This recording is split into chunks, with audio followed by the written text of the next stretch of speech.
Hey guys, MD Prepper here. More talk about low-cost, first-time shotguns and low-cost prepping options. I'm talking again about shotguns here, obviously, as you can see here. This is the New England Firearms Pardner Protector pump shotgun. This is the defensive model, 18.5-inch barrel.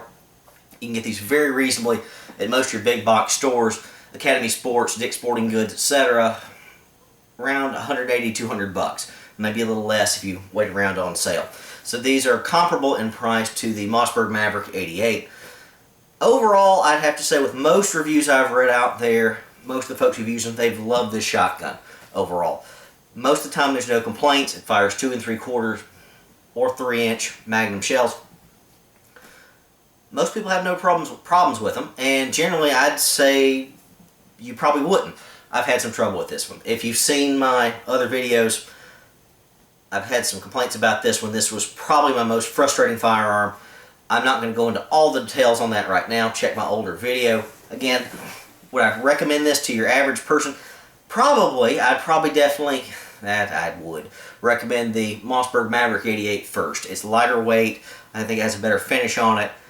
I think it's a little bit smoother pump, and it's a lot lighter weight, in my opinion. Now, you may want heavy, because, well, that may cut down on recoil. With this shotgun, I think this kicks more than my Mossberg Maverick 88. May just be me, my perception. I initially bought this as a shotgun just to knock around with, to modify and such. Let me show this to you as well as I can. If you know anything about shotguns, and of course it's unloaded there, boys and girls, look at that. What does that look like? Well, it's a copy of the Remington 870. A little different. Most of your standard stats on this thing and your equipment accessories from an 870 will fit this. The buttstock, etc., the side slings, side saddle slings, etc., etc., etc. Foregrip, all of that. The only problem, your lug up here, the barrel lug, is differently placed than the 870. So the 870 barrels are not interchangeable with this. So that's a little bit of a hit, but for a $200 shotgun, I'm not going to be buying Remington 870 barrels and putting on this. I'm just not. That's not what this thing is made for.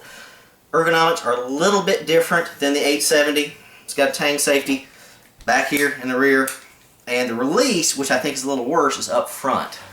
It's forward of the trigger group right there, if you can see that right there, guys. I don't think that is as accessible as it is on the Maverick 88. Again, personal preference, whatever you want. This thing is 4+1 with your standard 2 3/4-inch shells. So very decent. Modify the heck out of this, obviously, if you wanted to. Like I said, that's why I bought this thing originally. It's big, it's heavy, you can beat somebody to death with it, built like a tank. But I've had a few issues with it. Well, one issue, not a few, just the one. The only issue I've had with this is the last round in the cylinder, in the tube, doesn't want to load. It may load half the time at best. I've tried different springs. People have said to stretch the original spring because it's too weak. I tried that. I tried an extra strength wolf spring. I tried a longer spring. Just try that out. I've put lots of stuff in that. I've not been able to correct in any way, shape, or form its problems with that last round. It will halfway load it. It'll take it about halfway out or so, and then you work the slide. It's not going to work. You have to reach in there with your finger and pop this thing back to get it to work. Is it fine for the first 4 rounds? Yeah, it's flawless. No problems. Had some issues with that last one. Yes, I've had a lot of comments and posts from you guys, offering me advice. Sadly, nothing's quite worked yet. I got one last hope for this thing. I'm going to break it open and polish some of the internals on it just to see. Again, most people like this thing a lot.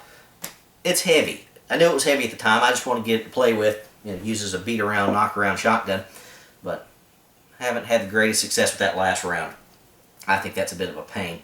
But I'm going to keep working on it and let you guys know how it turns out, of course. Generally, I'd say this is not a bad choice. Just, I think I got a lemon. I really do. That happens sometimes. You could have the finest quality firearm in the world and something may just go wrong with it. You may just have to pick a bad one. I think that's what happened to me. Let's see. Other stats on this thing. Nice, heavy, thick rubber butt pad on it. Again, still kicks like a mule in my opinion. Very heavy, very heavy.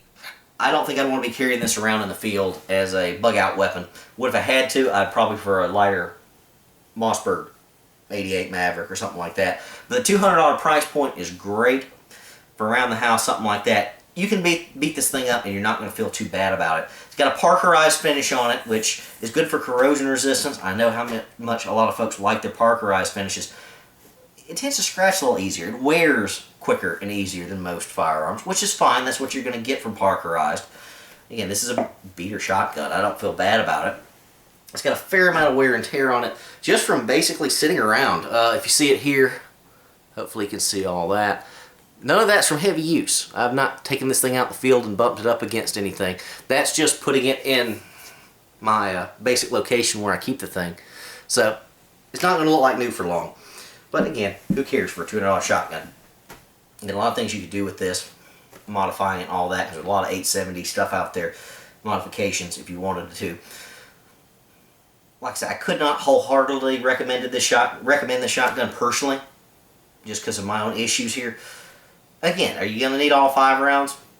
Certainly, hopefully not. Hopefully the first round's going to be all you need, but I kind of want that last round if I need it. I don't want to have to think about, oh wait, I've got 1 round left, let me stop and reload so I don't have any failures to feed. Now, I tried to show you on the Mossberg 88 Maverick review the shell that I typically carry and load. It's the Centurion Multi-Defense Buckshot, 1300 FPS. It's buck and ball. It's, I think, the ultimate defensive load for the man who can't decide if he wants buck or ball. Why not have both? Again, you can have slugs and buckshot. Have it in the same shell. And that's what this does. You've got a very large ball here in the top. Hopefully, let's see if I can get that in the camera, you can see that ball up front, I hope. And behind that, and I very much doubt you can see it, maybe you can see it there, are 6 double-up bucks right behind it. You punch through hard, and then you got some follow-up behind it. Love these. And again, most people in a lot of situations don't want any kind of slug or big ball in their shotgun for defensive use. The terrain I live in, just where my house is placed in the community, it's fine. I don't worry about it at all. I can fire this at somebody's chest anywhere in the house, at any level, any story, etc., and have zero concerns about it going through and hitting somebody else in the house next door or across the street, just because of the geography of the place. Houses across the street are lower, big, it's hilly, it's just different. It's a very odd setup, and I think I have the house in the perfect tactical location, so I don't have to ever think about who might I hit on the other side of the street. I won't. Just won't. I like this stuff. Now, it may not be the best for you. So anyway, NEF, New England Firearms, Chinese-made knockoff of the Remington 870. Very heavy, 7.5 pounds overall. I think that's pretty hefty myself. 14.5-inch length to pull. Does come drilled and tapped on the top here, so if you wanted to add some optics or what have you, it's going to be good to go for that. Overall length 37 5/8. Not a bad shotgun generally. I just had some issues with it. I like my Mossbergs better. Personal preference. But you may want one. You may already have one. Generally, I'd say there's nothing wrong with it. I got to work some kinks out. I have been doing a little more home gunsmithing on it recently. I just got frustrated and kind of quit. I'll probably do that this weekend and probably post a video if I get the thing working properly. Indy Pepper, out.